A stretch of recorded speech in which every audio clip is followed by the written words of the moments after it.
Jay, galit ka ba sa akin sa nagawa ko sa party? Doon sa pag-amin ko na... Hindi. O baka naman nagtampo ka kasi hindi kita kinampihan kanina. Tingnan mo yung tono ng pananalita mo, tapos yung kilay mo, tingnan mo. Kumukulot ng gano'n, no? Patampuhin naman pala. Hindi ah. Sorry na, Jay. Dapat naman talaga kinampihan kita. Sus.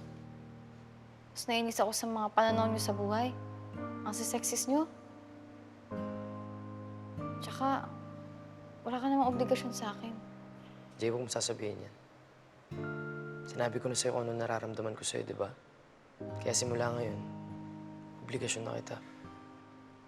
Ha? Hoy, ano ginagawa mo? Jay. This is me trying to take control of the situation, okay?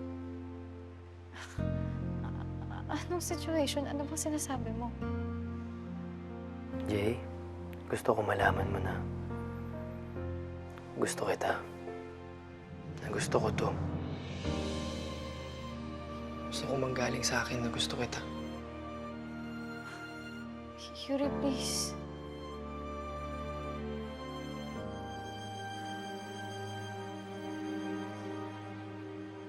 Jasper Jean Mariano.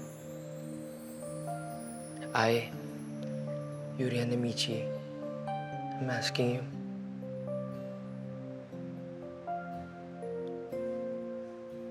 Will you marry me? Yuri, kasal talaga? Agad? Di ba sabi mo ayaw mo na muna mag-boyfriend? Kaya ito, instead of asking you to be my girlfriend, I'm asking you to be my wife. Masyadong mabilis, Yuri. Hindi... Hindi ko masasagot yan ngayon.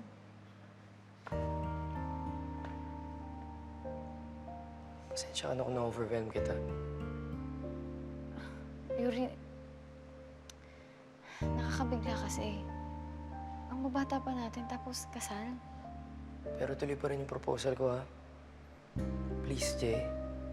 Pag-isipan mo na maayos. Kahit hindi mo muna sagutin ngayon.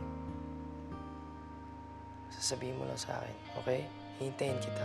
Please, Jay. Pag-isipan mo.